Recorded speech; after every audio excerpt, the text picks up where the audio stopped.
Flake, Kaine, Graham, King, and our colleague from Florida, Senator Nelson, for co-sponsoring this initiative and for their many contributions to this very important effort. I would now like to call upon Senator Heitkamp for her comments. She has made many valuable contributions to the amendment. Thank you. Thank you, Senator Collins, and thank you so much for your incredible leadership. Many times in issues that are as contentious as this one, stepping out isn't always easy, but it's absolutely essential if we're going to get something done, to actually come to the table, sit down and say, what can work? You know, we've gone through a series of votes. We've taken all these votes pretty much before, and the outcome hasn't changed. And if we want to get something done, it has to be bipartisan, it has to be simple, and it has to accomplish the purpose. And so if the purpose is no fly, no buy, we've accomplished the purpose. Because if you're on the no fly list and you attempt to purchase a weapon, you will not be able to secure that weapon. You will have the rights to appeal, as you should with the Second Amendment, but you will not be able to purchase that weapon. If you've been on that no-fly list or that selectee list in the last 5 years and have come off like the Orlando terrorist, then you have an opportunity, in fact, to have it pinged and have notice. And the one provision I especially believe is critical is that the FBI can't do this alone. We need the involvement of local law enforcement, and the ability to notify local law enforcement is absolutely critical. And so no fly, no buy is taken care of in this bill. It's a great bipartisan proposal. I applaud all of my colleagues who have taken what can only be a pretty terrifying in some ways first step into trying to achieve bipartisan consensus on an issue that today is one of the most contentious issues before the United States Senate. These are people who want to get things done, and we look forward to working with all the rest of our colleagues in explaining this proposal and moving this concept forward, hopefully getting a vote, and Susan can respond to that, hopefully getting a vote, but actually getting something done, passing a law, which to me is a critical first step in having a broader discussion. Thank you, Susan. Thank you. I'd now like to recognize Senator Ayotte, a former Attorney General who helped draft the appeals process. First of all, I want to thank Senator Collins, Heitkamp, all of my colleagues who are here today that have worked very hard on this proposal. I also want to, in particular, thank Senator Nelson as well. As we had the votes yesterday on the Senate floor, we knew what the result was going to be. And this is an opportunity for us to, instead of having political votes that we know are going to fail, to stop the politics with this issue. And what you see behind you is a bipartisan group of senators. This is a common sense bipartisan proposal to ensure that terrorists cannot purchase firearms. No fly, no buy, and this is one where it ensures that Americans have the due process protections that they need to challenge the finding if they believe it is wrong. And if it is wrong, then they can recover their costs and attorney's fees. There's no doubt that we all share the goal with the horrific terrorist attacks in Orlando, that we have to do all that we can to defeat ISIS and radical Islamist terrorists. But this attack also did highlight the urgent need to address the terrorist loophole. And we are doing that today by ensuring that we introduce this bipartisan legislation that we hope will get a vote on the Senate floor and get passed. And getting beyond politics and working together to make sure that those who are on the no-fly list or the selectee list, that terrorists cannot have access to guns. And that is why I'm proud to stand here with my colleagues, and I call on our leadership to have a vote on this. And I look forward to having this proposal on the Senate floor, and I hope that it'll garner the support that it deserves so that we can get a result for the American people here and quit focusing just on the politics, but let's focus on getting an important result which ensures that terrorists cannot have access to guns while also protecting the due process rights of American citizens, which is important to all of us as well. Thank you. Thank you. Senator Heinrich worked so hard on this bill. He and I must have exchanged at least 30 phone calls and text messages over the weekend, and I want to thank him for his very hard work. I want to thank Susan Collins for having the guts to stick her neck out and reach out to Heidi Heitkamp and myself and her colleagues and all these fine senators and say it's time to start putting progress in front of politics. This is a straightforward proposal. I think we're all heartsick at the kind of terrible Groundhog Day feeling that we've had as we've seen shooting after shooting in this country. And it's very comfortable for us to sit in our respective corners and vote for something that, that we know isn't going to change things. It is a lot more difficult to engage with members of the opposite party and try to find what can actually move forward. All the senators that you see up here today want to find that path forward. That's what this amendment's about. It should not be complicated. If you're on the no-fly list, if you're on the selectee list, you really shouldn't be buying a gun. I say that as a gun owner myself. These people should not be able to buy a gun. End of story. They will have due process rights, absolutely. And the 5-year look back is absolutely critical because it you know, if you look at the Omar Mateen case, it had the potential to intervene when that most matters. This is a common sense proposal, and I just want to thank all of the senators standing up here for being willing to stick their necks out. Thank you, Mark. Senator Flake was a stalwart supporter from the very beginning and also made important contributions to the appeals process. Thank you, Susan, and thank all of you behind me here. This has been a good process. What you see here is an effort not to have a vote that will simply allow each party to use a cudgel to beat the other party with, but rather to have something that will actually pass. That's what this effort is, with the premise that if it's too dangerous to allow you to board a flight, then it ought to be too dangerous to allow you to purchase a weapon. That's what this is about, and I appeal to our leadership, the leadership on both sides, to allow a vote because we believe that this vote can pass. Thanks. Thank you, Jeff. Senator Kaine has made it clear that he wants to see progress on this issue, and I am delighted that he has joined us. Thank you. Well, thank you to Susan and to all my colleagues. I'm pleased to be here with this important proposal that would take the existing law that prohibits 9 categories of individuals from owning weapons and add an important 10th category. The bill's been explained. I support it for 3 reasons. First reason is this: I'm sick of the shootings. I'm sick of the vigils. I'm sick of the homicide victim support groups. I'm sick of the claims that we'll do something about it. I'm sick of the partisan rhetoric, and I'm really sick of getting to the end of all of it and not doing something about it and seeing that happen again and again and again and again. We suffered badly in Virginia at the Virginia Tech shooting. We thought something would happen, and there's just been one tragedy after the next, and this body has been impotent, weak, silent, and a bystander to this carnage of gun violence that's going on in the United States. That's the first reason I support it. Second reason I support it is it's bipartisan. There is going to be no meaningful gun safety reforms done in this body if it's not bipartisan. We've got essentially a 60-vote voting threshold in this Senate. I wish it'd be otherwise, but that's what we've evolved to. There's a Republican House. If we're waiting around for the Democratic version, and I supported both Democratic bills yesterday, I like them, but if we're waiting around for the Democratic version to sail through here, or the Republican version to sail through here, all those victims who are waiting for us to do something will wait for days, months, years, forever, and we won't get anything done.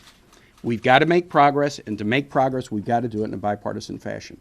Third reason I support it is this. I believe if this passes, and we add 109,000 names to that prohibited list, it will enable me to continue to make my case for universal background record checks. Once we've added those 109,000 names to the list, and we tell people that, frankly, these folks can still buy weapons. These terrorists can still buy weapons if we don't have a good background record check system. My leverage for making that argument goes up. The shooter at Virginia Tech was barred federally from having a weapon, and he got it, and he killed 32 people because of gaps and weaknesses in the background record check system. We got to fix it, and if this passes, we'll have more leverage to be able to fix it. Thank you. Thank you very much, Tim. Senator Graham helped write the look-back provision that is so important to this bill and that originated, I believe, with Senator Nelson. So, Senator Graham, thank you for your support. Thank you. The reason I'm supporting it makes sense to me. You know, I listened to what Susan had to say. I listened to Bill. It sort of makes sense to me. I own an AR-15. If you're on this list, it doesn't bother me one bit that you can't buy one right away. There are 2,700 Americans on this list combined, and we're at war. And Joni Ernst mentioned today that there was a senator from Iowa on this list, and that his name somehow got on this list and he couldn't fly, and he was able to work it out. So that surprised me a bit, because to get on this list is pretty challenging to get on this list. But let's just assume for a moment that mistakes will be made. Here's what I'm willing to say to people of South Carolina. We're at war, and I don't know how to protect our nation without really changing the way we do business in a fashion that makes sense. The likelihood of someone being on this list and buying a gun to use it in a terrorist act, to me, is far greater than the likelihood of an innocent person being on this list. But here's the tiebreaker. We can fix the problem with the innocent person. Once the gun's bought, you don't fix that. So if you don't like this idea, please tell me where we went wrong. Because the person who is on the list for the wrong reason, they have a way to fix the problem. The people on the list for the right reason, this is just one more tool in the toolbox to make sure they can't hurt us. And as to gun violence and terrorism, if gun control could prevent an attack by radical Islamic terrorists against a nation, France would be in great shape. I don't want to oversell. If you think we've solved the terrorism problem by passing this, if we do, we have not. But we have taken a step in the right direction in an area that makes sense to me. To my friends at the NRA, I understand your concern about denying somebody the right to buy a gun. That's a constitutional right. But every right, whether it's speech or buying a weapon or any other constitutional right, has boundaries on it. We're talking about 27, 26, 2,800 people. We're talking about a process where we can right a wrong if an innocent person finds themselves on the wrong side of government action. But I am far more concerned that the people on this list would buy a gun and kill as many people as they could with it if they bought it. So that's where I come out. I hope we can pass this. Let's put it this way. If we can't pass this, it truly is a broken system up here. Thank you very much, Lindsey. Senator King always brings Maine common sense and intelligence to every issue. Senator King. I'll tell you one story from the Intelligence Committee that's not classified. Susan and I are both on the committee, and one day she was making some comments, and Senator Heinrich leaned over to me and said, "Is there something in the water in Maine that gives people common sense?" I thought that was a great compliment to both of us and to Maine. I view this as a national security issue, straight up. I'm on the Intelligence and Armed Services Committee and have seen the threat of international terrorism develop and morph into a new form of threat to our country. It's terrorism 2.0. September 11th was a plot hatched abroad and executed by people that came from foreign countries. What we have been hearing in our committees and what we've been hearing as we talk to the national security people and intelligence people is that the next phase of attacks is exactly what happened in San Bernardino and in Orlando. People already here, radicalized online, often acting as lone wolves and attacking Americans. That's the national security threat that we now face. our Constitution gives us a balance of a number of values. But the fundamental values of why we have a Constitution or indeed a government are embodied in the preamble. And in the midst of the preamble to the United States Constitution are the following words: "We the people," that's what it says on my tie, "we the people have established a government in order to ensure domestic tranquility and provide for the common defense." There are other purposes as well, but that's the fundamental purpose of any government. And if we are not providing for the common defense and ensuring domestic tranquility, we are failing in our most solemn responsibility in this body. And we are failing with full knowledge of a terrorist threat. Right now, our brave men and women in the Middle East are bombing and doing everything they can to destroy ISIS's arms and arms cache. If there's a truckload of arms coming across the desert, we take them out. What sense does it make that ISIS can mobilize people in this country and they can walk into a store and buy a gun? Why are we making huge efforts and spending millions of dollars to take arms away from our enemies abroad and allowing them to buy them here in the country? Now, I believe that this amendment is absolutely appropriate. And I think everybody has said, they keep using the word bipartisan. I prefer nonpartisan, guys. But this is not, I don't think this is a minor step. This is a major step. This is a major gap in our protection and in providing for the common defense and ensuring the domestic tranquility. Now, there is a gap waiting, however, that we also need to address in a future iteration, and that is the fact that even after we pass this, if a terrorist goes to a gun show, there's no check at all. So we've got to close that loophole. That's another discussion for another day. But this is an important step, I believe, in absolutely the right direction. I voted for Senator Feinstein's amendment yesterday. It didn't get enough votes. What we have to do is find a middle way that we can lead this country to protect ourselves from what is, I think, a serious threat, a continuing threat, and it may even, I hope not, but it may be an increasing threat. And I commend Senator Collins for sticking her neck out and for taking heat, for trying to find a rational middle ground. And I think it's a solid amendment, and it's very simple. If you're on the no-fly list or the selectee list, you don't get a gun. To me, that's good old Maine common sense. Thank you, Angus.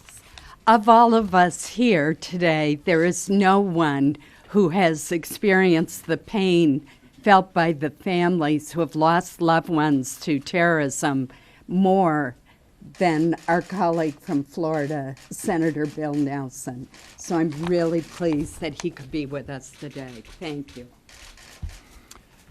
I owe it to the people of Orlando to try to get something done.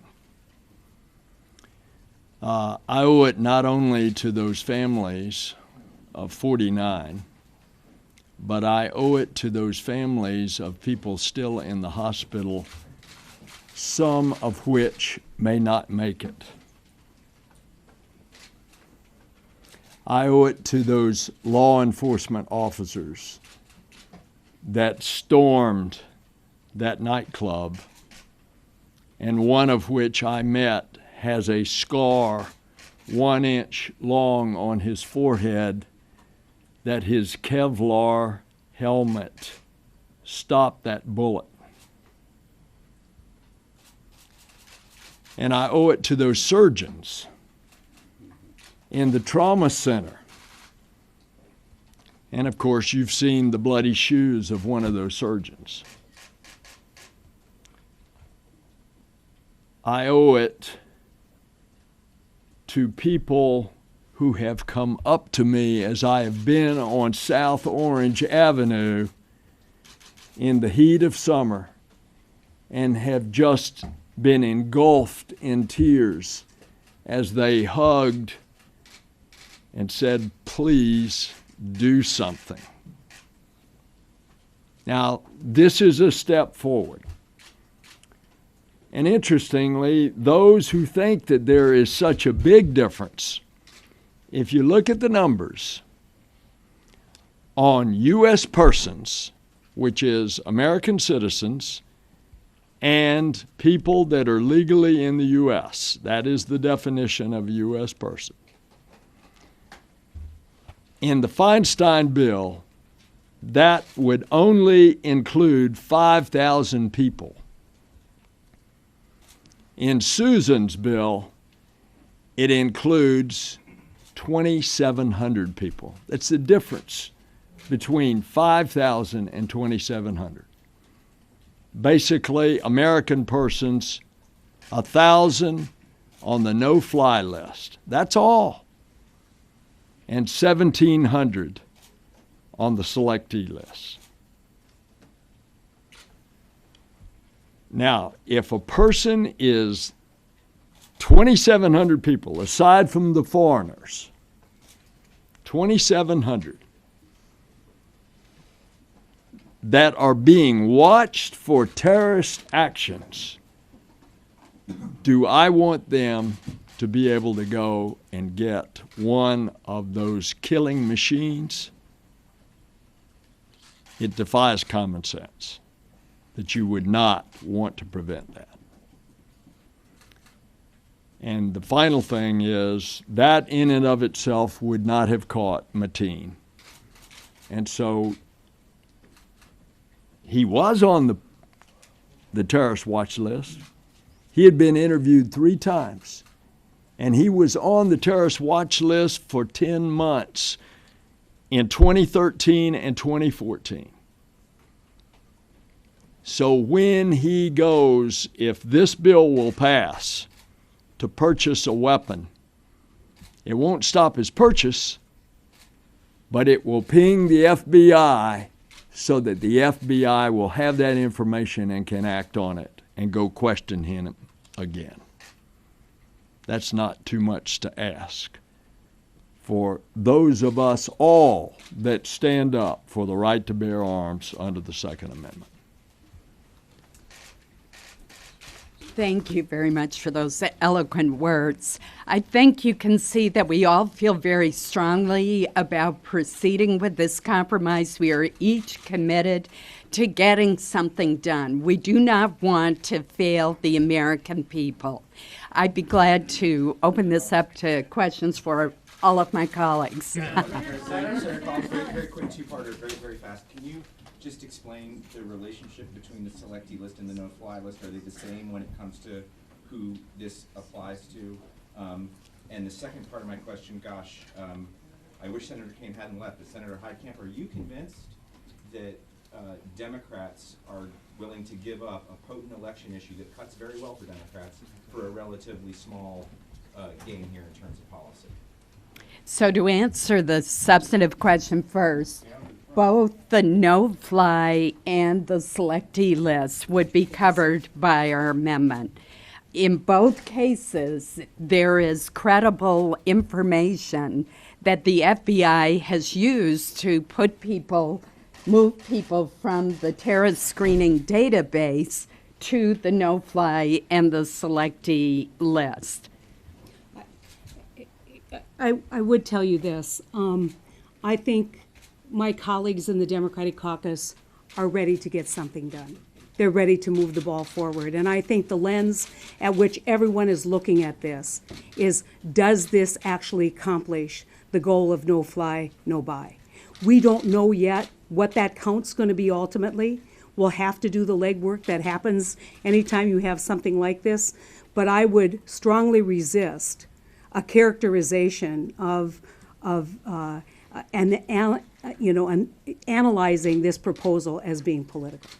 Senator Collins. Yes. Senator Collins, if there are 2,700 people that are so dangerous they can't fly by a gun, why doesn't the government just round them up now? Because the government lacks probable cause to do so.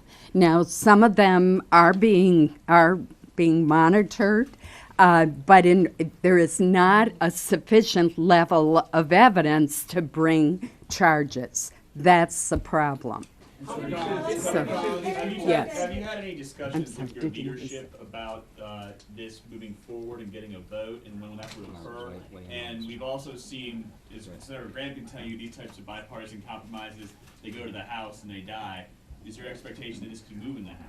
Well, first I'm going to have Senator Graham respond more to the last question, but then I'll answer your question. Senator Graham. We're not fighting a crime, we're fighting a war. So we're surveilling people that we think are tied to terrorists. And sometimes the level of evidence is not sufficient to grab them and prosecute a crime, but is sufficient to make sure that our intelligence community watches them. So to those who want to turn this into a war, I will be your worst opponent. I believe the FBI deserves the authority from the Congress, and we as a nation need to protect ourselves from people who are acting suspicious enough to get on this list. So I'm not trying to suggest that if you're on this list, you're going to get charged with a crime. I'm trying to suggest that if you're on this list, you go through a major cut. Now, the guy in Iowa, I don't know how he got on the list. Does that bother me? Yes. But we built in due process to make sure that if somebody's wrongfully on this list, they can get off. But I'm confident, and I've looked at this pretty close. But you're talking about retroactive due process. We're talking about stopping somebody from buying a gun who our intelligence community believes shouldn't fly. So what I'm balancing here is, if I stop you from buying, I own an AR-15. I don't mind telling somebody on this list, we're not going to let you buy a gun, but we're going to give you a chance to prove you shouldn't be on that. The government has to prove you should be on that list. That's inconvenient. I got it. The government has to prove that you should be on that list, and you can get your attorney fees if the government fails in that burden to show there's credible evidence that you're tied to terrorism. That is a inconvenience. What if you buy the damn gun?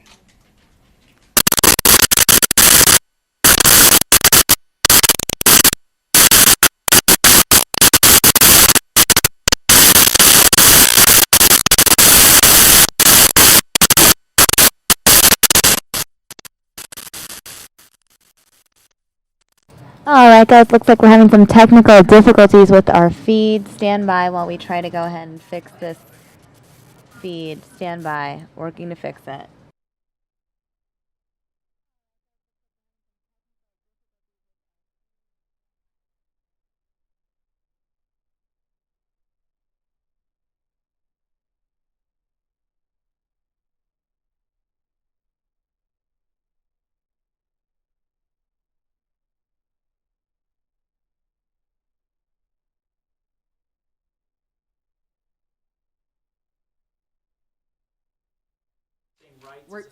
We're going to go back to Luke's questions since you had one.